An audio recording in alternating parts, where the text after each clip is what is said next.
King Robert still lived, and Lord Eddard Stark had just survived an ambush by Jaime Lannister in King's Landing. We were the King's men, charged by the King's hand to bring the King's justice to the false knight Gregor Clegane, who was raping and murdering the King's subjects in the Riverlands. To be honest, I cared more about the King's cellars, but I joined Lord Beric for the adventure. And maybe a grateful milkmaid or two. Ser Gregor isn't called the Mountain because of his subtlety, yet he took us by surprise at the Mummers Ford.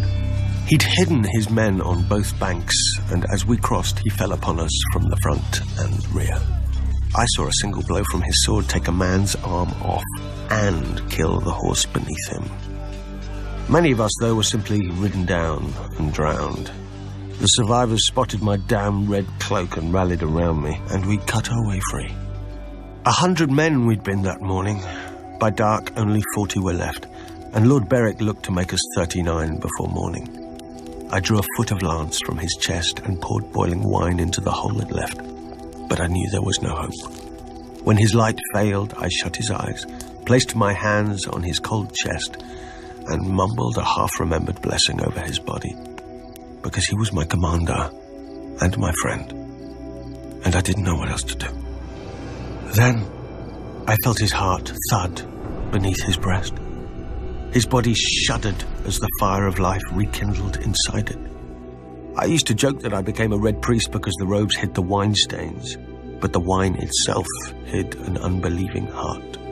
When Beric's eyes opened, so did mine.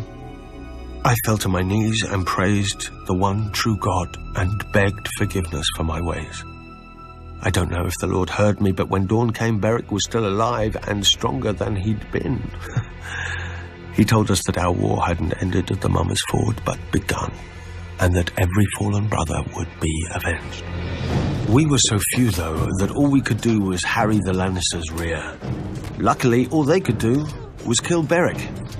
A Lannister mace shattered his helm and skull. A noose snapped his neck after he surrendered himself to save a beekeeper and his wife. The Mountain's dirk pierced his eye through his visor. After each time, I stood over his corpse and prayed to the Lord, and the Lord brought him back. Then we heard that Robert was dead and Lord Eddard too.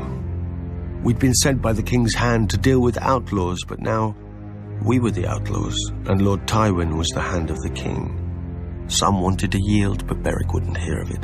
We were still King's men, he said, and these were the King's people the lions were savaging. If we could not fight for Robert, we would fight for them, until every man of us was dead. We'd lost the King's banner at the Mummers Ford, but then the countryside was awash with sigils and armies anyway. We became the Brotherhood without banners. Beric led us in battle, and I led us in prayer, and the Lord of Light led us in everything. When the heralds proclaimed the end of the War of the Five Kings, none of us thought of yielding. Our war wasn't over. The generals had gone home, but the soldiers stayed. Either they had no homes to return to, or they'd gotten a taste for other peoples. The Brotherhood was the people's only defense. We became the brothers of murdered siblings, husbands of murdered wives, and fathers of murdered children, led by a murdered man. Once we sought to bring the King's justice to the realm. Now we bring the Lord's, or at least we try.